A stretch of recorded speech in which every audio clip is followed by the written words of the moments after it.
many people hurt their backs when they do leg raises. It's not because the leg raise isn't a good exercise. It's really great exercise to engage your core. But the problem is your core is not engaged when you are doing it. So then the load that you're doing is not going to your abs. This is a way that I like to teach people how to do leg raises. And once you have this awareness, you will be more intentional every time you do it. And because of awareness, remember, awareness and movement prevents injuries. We want to do everything we can to promote longevity in your body. And we know what it's like when you twinge that back, it screws you up for the whole week. We don't want to do that. Regressing something, which means we're at this point now, we're going to take a few steps back to get that movement pattern right, to get the technical details of that pattern right. So then when we're back here and we're getting it right, we can come back to where we were even stronger.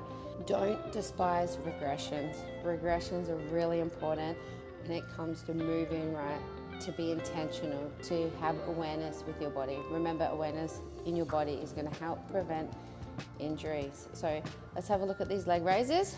With everything we've learned with the rib pelvis position, don't want your hands under your bum, because when we do put your hands under our bum, it's going to create the fake rib pelvis position. When our hands are away, notice the difference there. So instead of putting your hands there and making your hands do the work, why don't we use the rib pelvis position ourselves, bring our back flat and do the work ourselves. So hands under your back is sort of not going to teach you to keep that position yourself. And as time goes on and you are aware of all this sort of stuff, you need to make the decisions if this is good for you, if this is safe for you. If you need your hands there, cool, put your hands there. But I would like to challenge you, if you're not connecting your core, if your rib and pelvis position isn't great before you put your hands there, then we sort of don't really want to do that. Do this first, lean down, hands are by your side. We're not too far out, we're just at a nice angle. Bring our back flat. Our legs are coming all the way up. So notice, back is flat. So this is with my back not flat, this is with my back flat. I'm pushing 10% of my weight into the floor. What I can also do to help assist me is just bring up my shoulders a little bit, and I can use my elbows and my hands to just put a little bit more weight in. What we're doing is our legs are nice and straight, taking a breath, and we're going to come down till your back lifts. The moment your back lifts is your range of motion. So this is where it's lifting for me. Now I'm going to come back up. So we only want to work within our range of motion. Slow on the way down, powerful up. Breathe out, slow on the way down, powerful up. Notice what happens when I don't go to my range of motion.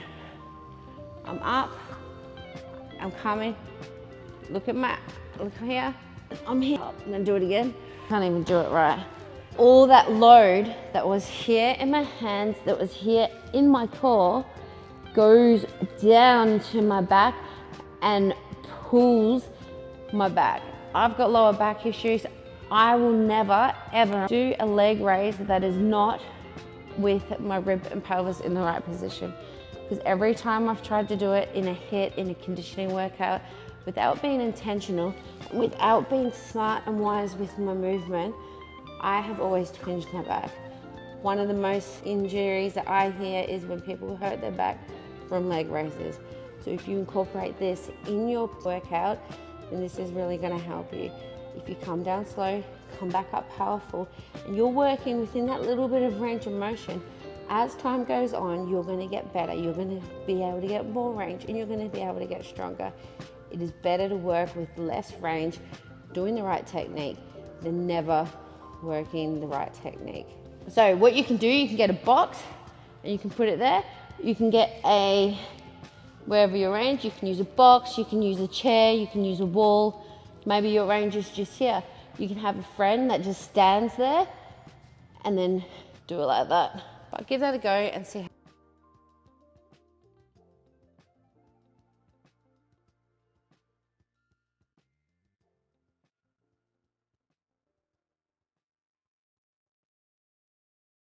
So let's try that together. So our legs are up, our back is flat,